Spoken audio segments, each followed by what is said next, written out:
Hello and welcome to DFS Coach Talk. Today is Wednesday, March the 2nd, 2022. I am Joe Sarvati, affectionately known as Coach, and I am here representing DFS Coach Talk to go over a really solid 8-game NBA main slate for this evening's card. If you'd like to check us out, go to dfscoachtalk.com. You can see all of our information on our website. We're also at DFS Coach Talk on Twitter. If you're watching right now on YouTube, please take a second, hit that thumbs up and that subscribe button. That really means a lot to us as we try to climb that algorithm there at YouTube.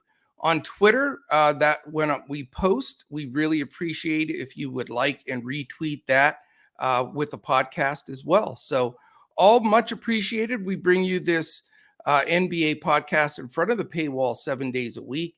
So just a couple of clicks and we'll really appreciate that. All right, we're going to dive in today. No messing around. We have a really solid 8-game schedule. It spreads out throughout the night. So we'll have basketball wire to wire. First game starts at 7 Eastern. The last game at 10 Eastern. So a very nice evening of games on the docket tonight. So let's start right out with game number 1 and get after this.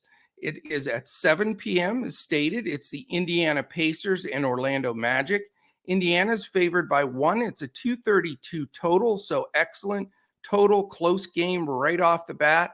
And the two implied totals, when we get both of them over 115, that really screams of have exposure to this game to me.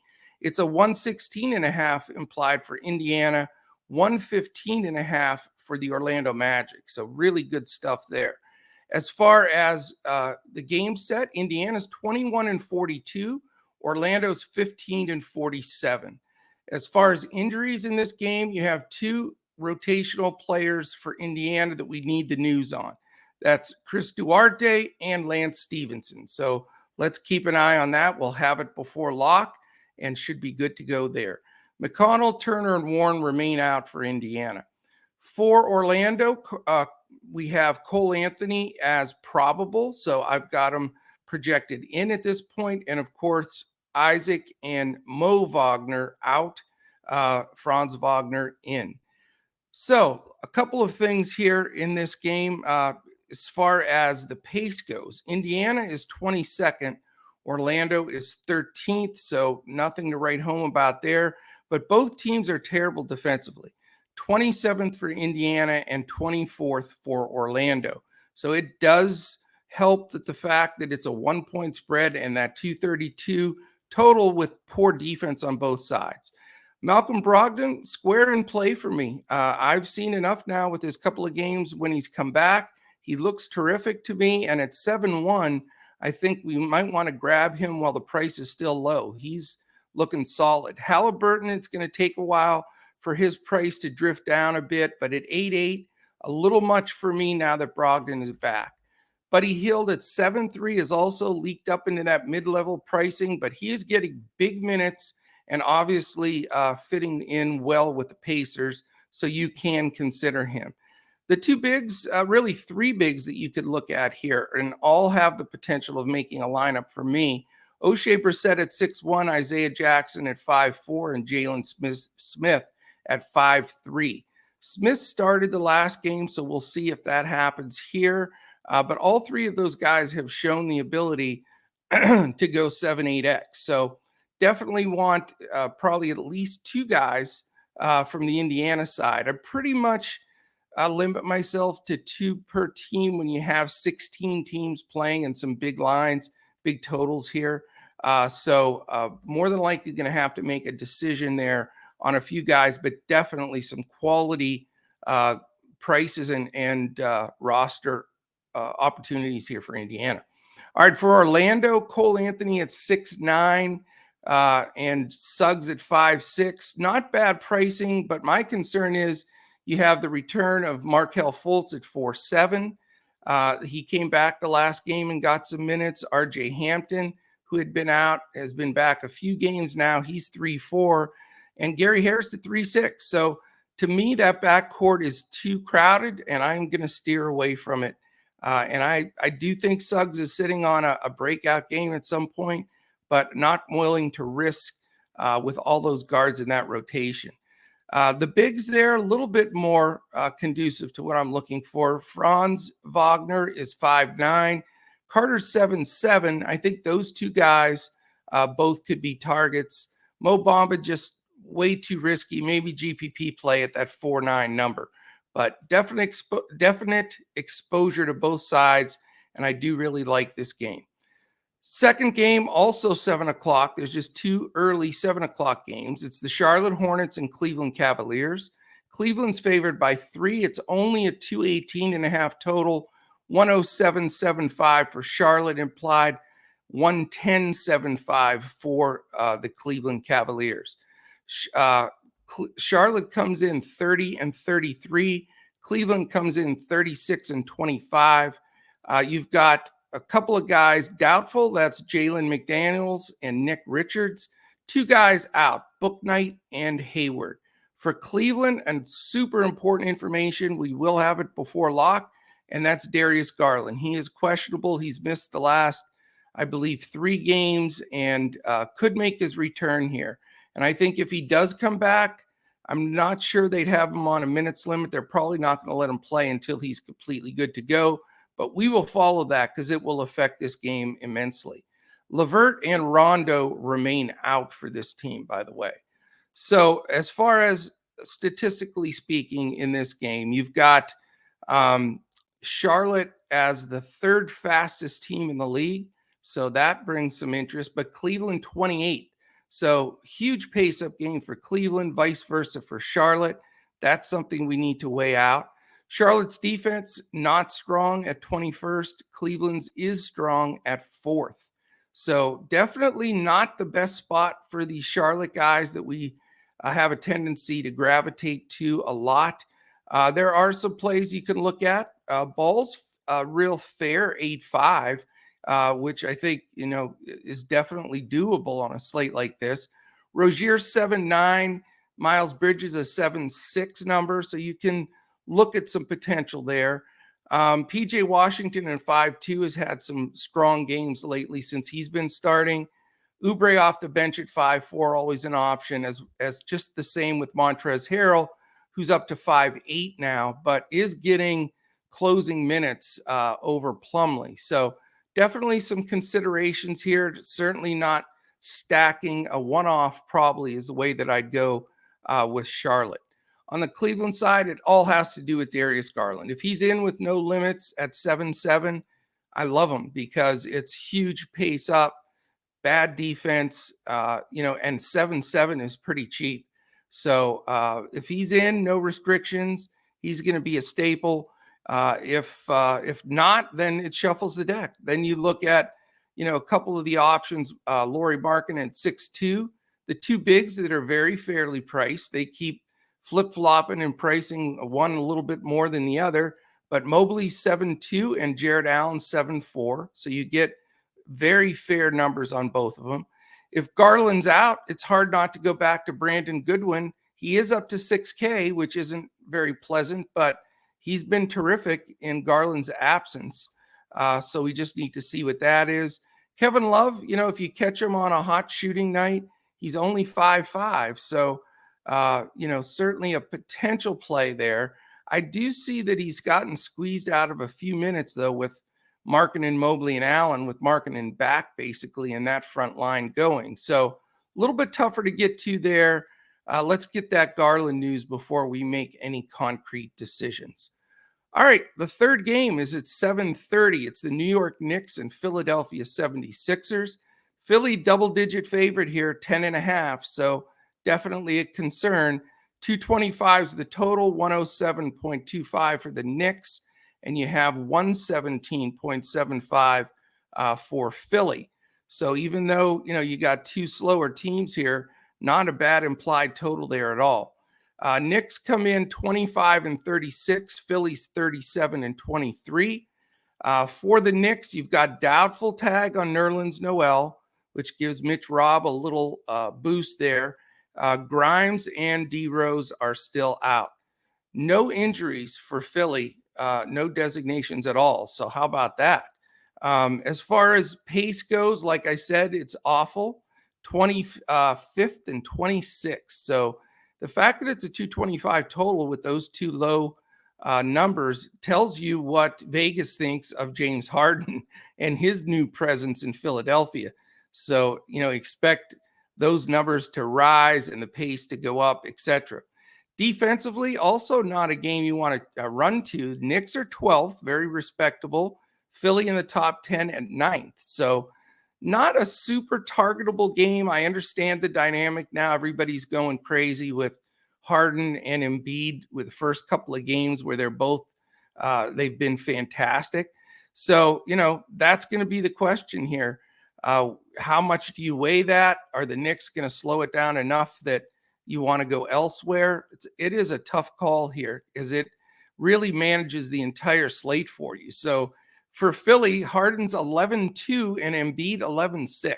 So to have two guys over 11 on the same squad that against a team that's slow and defends pretty well, I don't know, man. I really have a feeling as of now, I would fade both of them. And I hate to say that because they're just going nuts, but I just don't like the pricing under the circumstances here. So, if you want to go second level pricing there, I think Maxey at 6.6 and Tobias Harris at 7K, they have really been the beneficiaries price wise, with Harden coming to town. So they're both very capable on any given night, Maxey and Harris, of having a huge performance. So I prefer more to go to mid-level there. It's risky, no doubt. Their usage, everything else is going down since Harden's come to town, but they're still very capable. And if the game stays close, which it may not, it's 10.5 over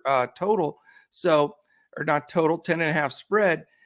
So, there's question marks here for sure. And the big decision is, do you pass on the two big fellas there in Harden and Embiid, or look at some mid-level guys? For the Knicks, it's pretty much impossible to determine what's going to happen there. Alec Burks has been awful. Fournier, you never know what you're going to get unless he's hitting threes. You're sort of dead there. RJ Barrett's been the best guy, but he's going to get Matisse Thybulle defense. So that really is a hard one to figure. Julius Randle, 9-4 against that stifling defense of Philly in the paint. A little bit of a concern there. Like I said, with the fact that Noel's probably not going to play, Mitch Robb at 5.2 isn't a bad play. But again, I totally respect the interior defense with Embiid. So this is not my favorite game. I know that I am going to be behind in the standings for fading a good portion of this game, but I am willing to use my salary in some of the further games because there's some great matchups. All right, let's move on to a trio of 8 o'clock games. The first one being Sacramento and New Orleans. Now that sounds pretty good. New Orleans is favored by 6, a nice big 235.5 total, 114.75 implied for Sacramento, a big 120.75 for the Pels. Sacramento comes in 23-40, the Pels 25-36. Rashawn Holmes is questionable this game for Sacramento. Terrence Davis out. The two guys out for the Pelicans, Nance and our brother Cheeseburgers Williamson. And as far as this game goes, it's very interesting here. You've got Sacramento on the first night of a back-to-back. So most of the teams, there's very few back-to-backs here. Only one. Houston's on a second night. We'll talk about them shortly. Miami's also on the first night. Those are the only three that are playing back-to-back games. But Sacramento on the first night of a back-to-back here, island game for the Pelicans. Sacramento's 8th in pace, Pelicans 21st, and two poor defense. Sacramento, the second worst defensive team in the entire league, and Pelicans a disappointing 22nd, but they are really playing well, much better, and scoring the ball much better since CJ McCollum arrived. He's had a massive impact on that team. So looking at the Sacramento side, it comes down to what I talk about every day. It's the De'Aaron Fox 8-1, Domantas Sabonis 9-8. Those are the two key guys that are really have the keys to this team. They both can run the floor. Sabonis can score from a lot of different places. Plus, he's a tremendous passer also. And Fox, since Halliburton left, has really had some good games. Now, 8-1 is not a giveaway, that's for sure. And Sabonis almost at 10K, that's a hard price too. But I do like exposure to one or the other here, leaning more towards Sabonis at the moment. But I think that, having one of them in a high total game like this is really important. The cheap guys that you could get to, I'm not even going to waste time on them because I just think they're too risky. Holiday, Barnes, Lyles, Lamb, Mitchell, DiVincenzo, Jones, Holmes, who's questionable. It's not pretty. So it's really, as it comes down to most games, you could look at the Fox and or Sabonis scenario and just not risk the rest. Again, I'm looking at cash single entry GPP builds more so than anything else. So that's why I take such a good stiff stance there. Pelicans, CJ's up to 9K, but he has earned it. He is playing an all-around really good game and is in consideration here for me. I mean, it's a great pace-up game for them, and CJ deserves to start getting some ownership, even at a pretty high tag. The guy that's been a little more inconsistent since CJ came to town because he's playing more of a role rather than really the only scorer on the floor, and that's Brandon Ingram. He has dipped below 8K, though. He's 7-9, so he can come back into the conversation now. Jonas at 8K, tough matchup against Sabonis. I fear a little bit of foul trouble there, so I'm not looking to go to that direction. Jackson Hayes at 4-9. If he gets enough minutes since he's been starting, he has been producing, and his price has not really gone up. So to still get a sub 5K Hayes with his starting role is decent. If you need desperate value, Herb Jones, even though he's the fifth option now, he does get minutes because of his defensive prowess and can be at least looked at. Not interested in anybody at all, though, off that Pelicans bench. All right, the second 8 o'clock game on the slate. Utah Jazz, Houston Rockets. This is a big number here. Utah 13.5. It's a 229.5 total, 121.5 for Utah, 108 for Houston. So probably the biggest blowout potential on the board, either this one or the Thunder Nuggets game. But yeah, this one concerns me as far as that front goes. Again, it's also a second night of a back-to-back for Houston. They're the only team with that designation on the entire slate. Utah comes in 38-22. Houston's 15-46. We have Mr. Butler, who's been out for quite some time. Jared Butler for Utah remains out. The big news here is Kevin Porter Jr. He missed last night.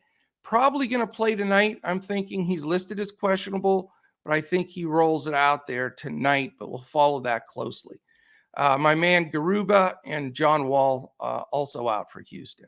So, obviously we need that news on KPJ to really hone in on how we want to build this lineup up. But Utah is in the middle of the pack, 16th in pace.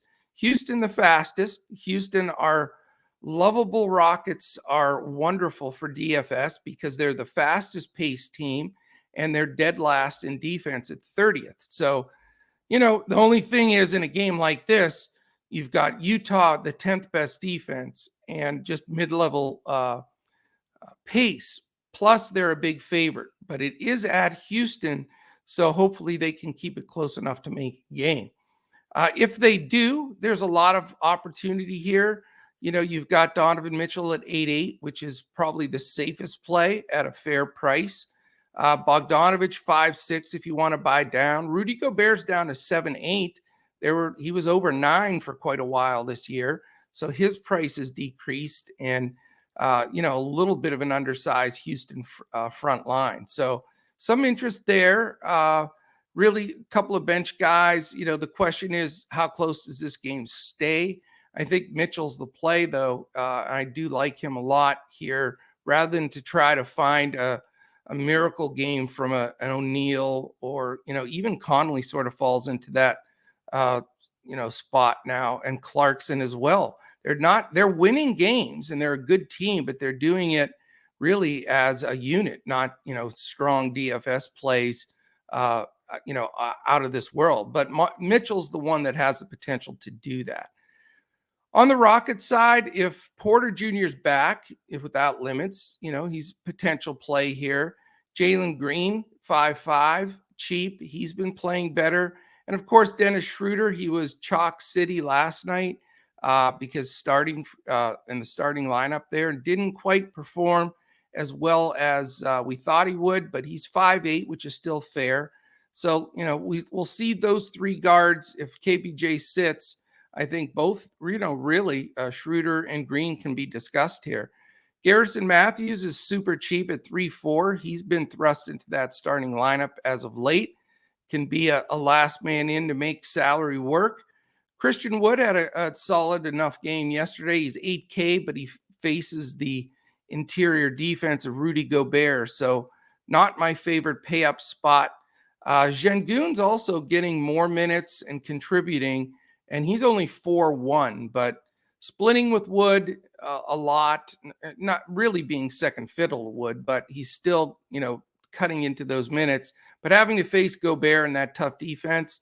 The one thing I will say, if it does start to blow out, you're going to see Şengün get good runs. So he is a flyer that is going to definitely be on my GPP lineups, but I'm considering as a sneak in possibility. Could really be a difference maker at lower ownership, even on the single entries. All right. The last 8 o'clock game is the Miami Heat and the Milwaukee Bucks. Milwaukee's favored by 4.5. It's a 226.5 total. Miami 111 implied, and Milwaukee 115.5. So this is going to be a really fun game to watch. I don't know if it's going to be the best DFS game, but man, is this a nice game. One note here, it is the first night of a back-to-back for Miami, and Spoelstra's usually pretty aware of that, and it can affect their rotations and minutes. So something to be aware of. Miami comes in 41-21, Milwaukee 37-25. Caleb Martin for Miami is questionable. Lowry's out again, so that's important. Morris and Oladipo still remain out as well. For Milwaukee, 3 guys out: Connaughton, Hill, and Lopez. So what do we have here? This is going to be so interesting. Miami is now the slowest team in the league, so they are 30th. Milwaukee is 10th. So pace up for Miami. Of course, every game is a pace up for them, but a pretty significant one, and a pretty significant pace down for the Bucks. As far as defense, you've got Miami 6th in the league, very solid.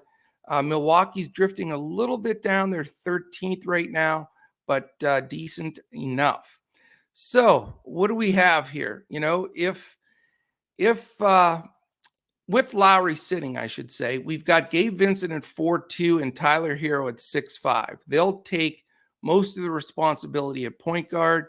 Obviously, their price indicates their value to the team. Both teams, though, with Lowry out, have the potential to get there, but you are facing Drew Holiday defense on the other side of the court.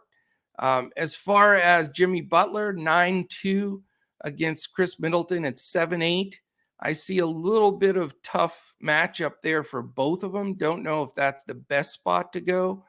Then you've got Bam at 8.7, who's been terrific lately, but he gets the double dip in the paint of Giannis and Portis. So that's no cup of tea either. So even though it's a 226.5 total and it's a pretty low number, it's hard to really designate where you get the big advantage here. I'm thinking as of right now, Tyler Hero, just because he's going to miss a little bit of that Drew Holiday defense by coming off the bench. Not a ton of it, but enough. And at 6'5", he's going to get up shots. There's no question about it. And Milwaukee's notorious for allowing a lot of threes. So I think obviously Hero's the guy to take best advantage of that. So he's my favorite play on the Miami side. On the Milwaukee side, I think you have some good opportunities here. I mean, it's no piece of cake, with Butler, Tucker, and Adebayo in the side against Middleton, Giannis, and Portis. I mean, those are 6 guys that can defend, top-notch defenders. So, not my favorite place to go. I sort of like Drew Holiday the best on that side of the ball. I think he can take advantage of Vincent, Hero, Robinson, Caleb Martin, whoever's going to be defending him. I think he has a distinct advantage. And with that interior defense of Miami, I think he's the standout guy. So as many great players, as good as this total is, for me, it's looking more like a Hero Holiday and move on down the road. So that's as much as I can state there. But I certainly would understand if people had more ownership in this game. All right, we go to there's 1 9 and 1 10 o'clock game. The 9 o'clock game is the Oklahoma City Thunder and the Denver Nuggets. This is the other game. There's 3 games with a 13.5-point spread. How weird is that? Utah's favored over Houston by 13.5. In this game, Denver's favored by 13.5 over Oklahoma City, and Phoenix is favored by 13.5 over Portland. So, they say don't get overwhelmed with game scripting out blowouts and letting it affect a huge amount of your roster build. I always have a tendency to sort of disagree with that. And I know people always, they'll tweet me and say, hey, coach, you thought this was going to, blow out and the other team won straight up.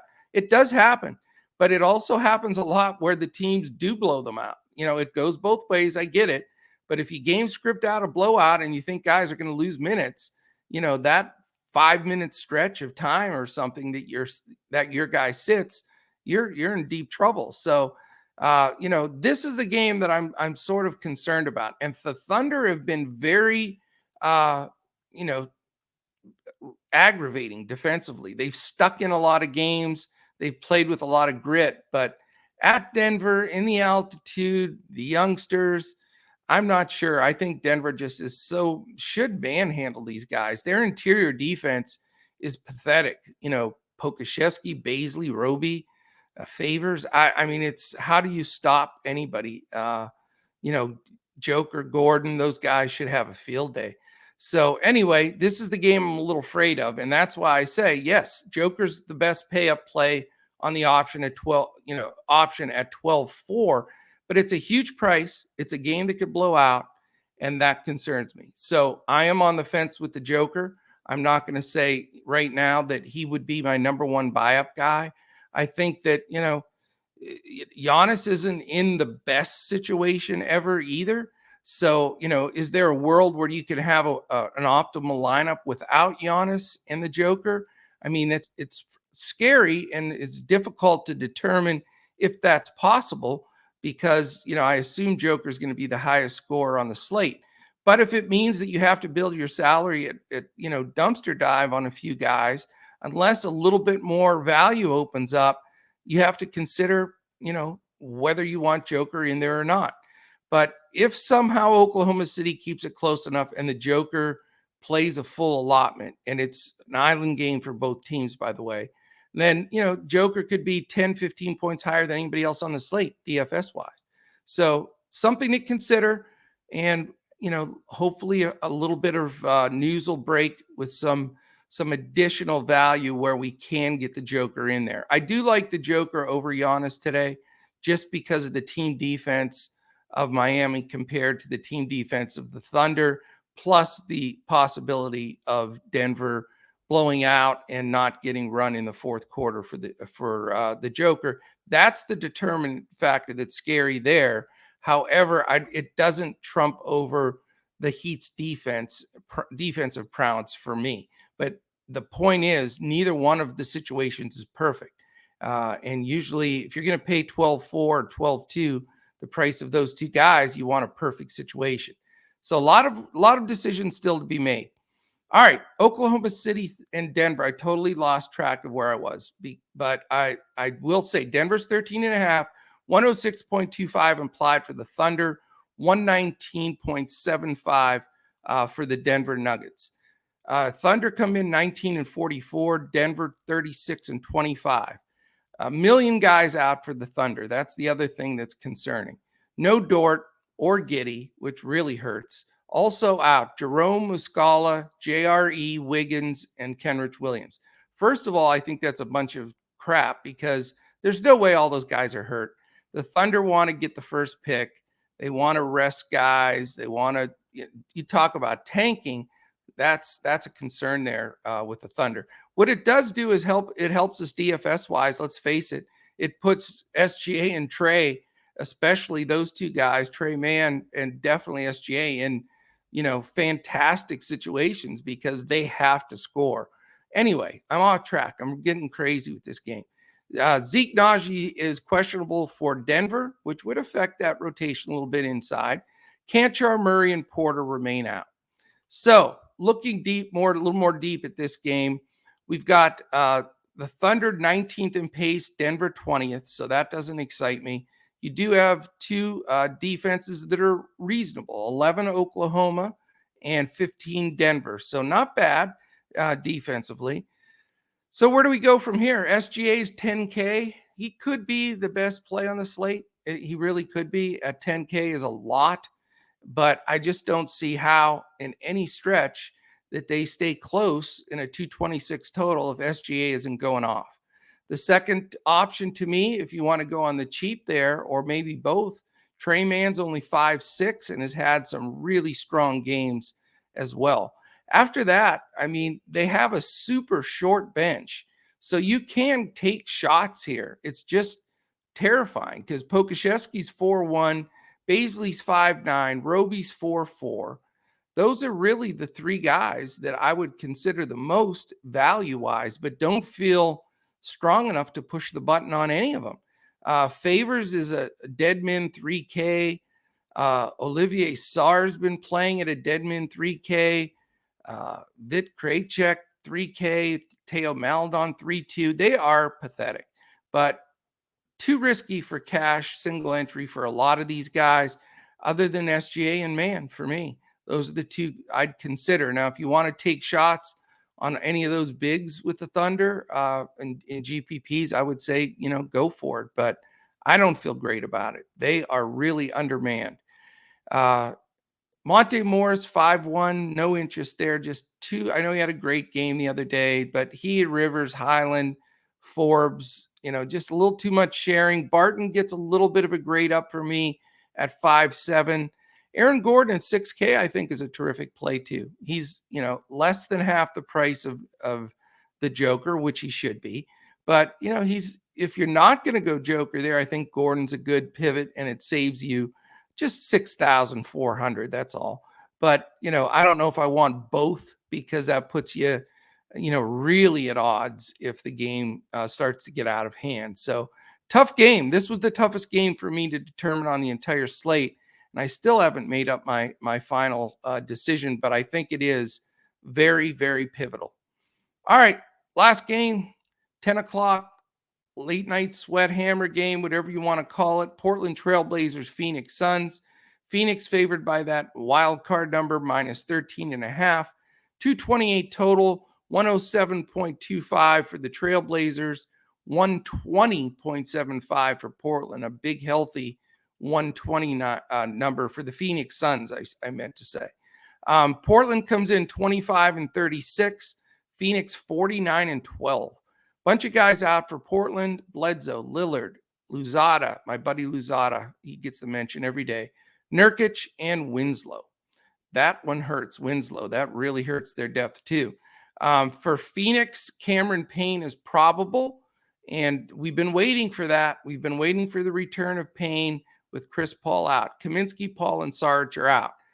What I need, though, is more news. If Payne is on no limit at all, then he's a great play. I'm very excited to get him in there because he can run that team and blow up his numbers pretty easily.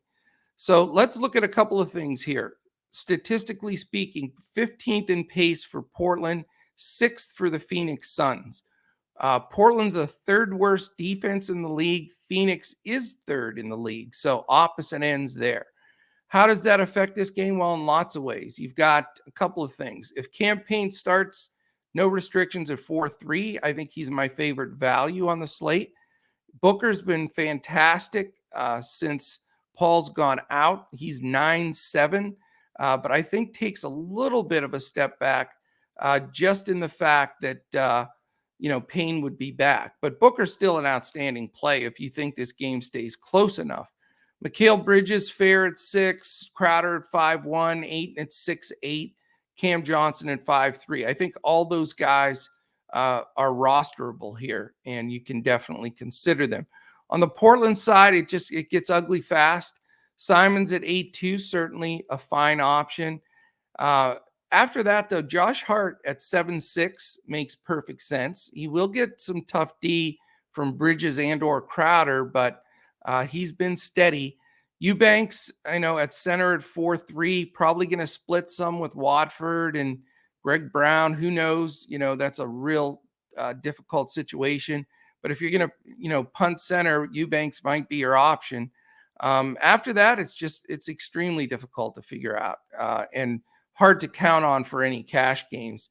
Keon Johnson at 3-1, CJLB 4-1, Watford 3-9, Ben Mack 3-5.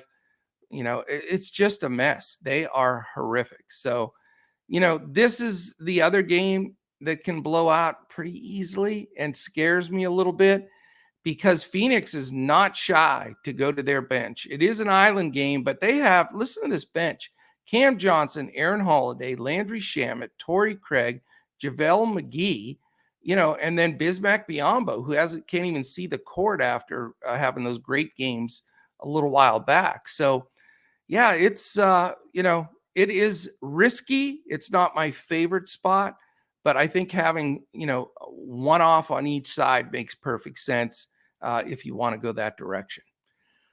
All right, my friends, that is it. We busted through all 8 games. Hopefully this prepares you to get your contest set. We'd love to have you join us at DFS Coach Talk. Just go to dfscoachtalk.com. You can sign up there. If you want more info, go check us out on Twitter at DFS Coach Talk. If you want to DM me or check me on Twitter, I'm at Joe Sarvadi, JoeSarvadi. Would love to converse with you there. We answer everything. We get to it. We try to get to it as quickly as we can, but we'd love to communicate with our audience and with our members. So feel free to dial us up. Really enjoyed it today. I think this is a really nice slate, very solid options across the board. And as we know, there'll be news throughout the day. So jump in with us and jump in our Discord, and you can follow the news there. We'll get some lineups posted. We do give out Draftkings Coaches Clipboard, which is a 5-person core group, and then several other options to fill out your lineup. And we do give out full both cash/hybrid lineup and GPP lineup on FanDuel and on Yahoo. And we've added prize picks to the mix. So Crash Davis and myself will be putting up our prize picks plays of the day each day. So also, if you want to, I'd like to thank our presenting sponsor, which is Prize Picks. Go to prizepicks.com with the S. Sign up with the promo code if it's your first time depositing. The promo code Coach Talk, all one word, and you get all the way up to $100 match on that first deposit. So take advantage of that and definitely enjoy Prize Picks. It is a cool, different aspect of DFS/prop betting. It's a lot of fun. So I highly recommend it. And also our other sponsor, betus.com.pa, great offshore sports book if you're looking for that action. I've been there for 16 years. They're outstanding, great payouts, etc. Also, if you're going to sign up there, we have a great thing going with BetUS. If you sign up and deposit $149 or more at betus.com and you use the promo code Coach Talk, same as the Prize Picks promo code, you get 2 free months of DFS Coach Talk. that's $150 value in itself. So again, if you want to go that route, just shoot us a message that you've deposited with BetUS, and we will get you into our Discord for the free 2 months. That is it, my friends. I saved the stuff until the end, so hopefully everybody tuned in to the finish. I appreciate all of you. I'm excited for this stretch of games. Tomorrow, again, a 7-game slate. I'll be attacking, be back here for that one. And then Friday and Saturday, our podcast with Crash Davis. And Saturday, the NBA Live with Gundacker at 3 p.m. Eastern. So fun week, lots of NBA, great games. We wish you the best of luck. Hope you absolutely crush it in NBA DFS. See you tomorrow.